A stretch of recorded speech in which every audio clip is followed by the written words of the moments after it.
right, I've often said on this show, I don't know what Mandarin is for chutzpah, but the Chinese have certainly illustrated that in-your-face response to the downing of their spy balloon in the United States.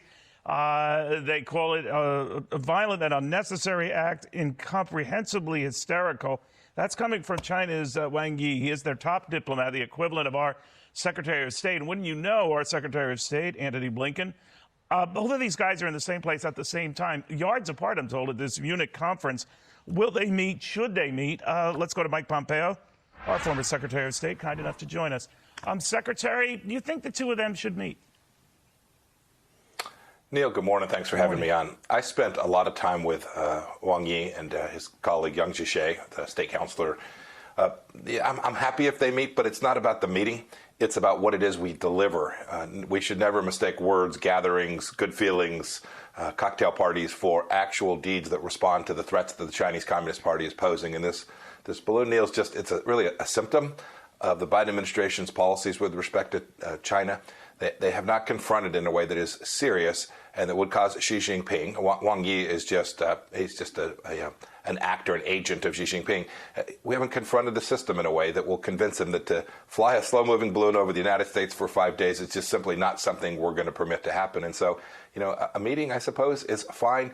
But if it's just to shake hands and say, gosh, aren't things getting better, and we're going to find ways to cooperate, this is the language of the Biden administration, that would be an enormous mistake. They were the ones who had this spy balloon, and it was going over the U.S. Now, they might call our response incomprehensible, again, to quote Mr. Yi, almost hysterical. He went on to say this is 100% abuse of military force.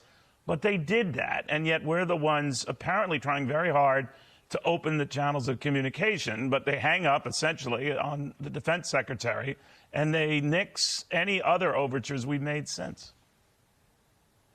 I wouldn't be looking for a meeting. I wouldn't have the meeting if it were me. The Trump administration, we certainly wouldn't have done that.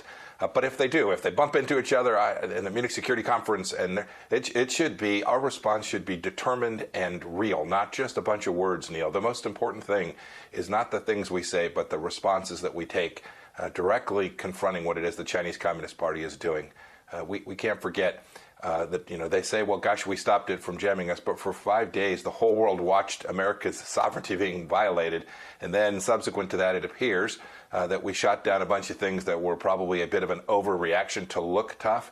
It's not about looking tough, Neil. It's about being tough and actually using deeds, not words, to convince Xi Jinping that he needs to back off on his enormous efforts to undermine the United States of America.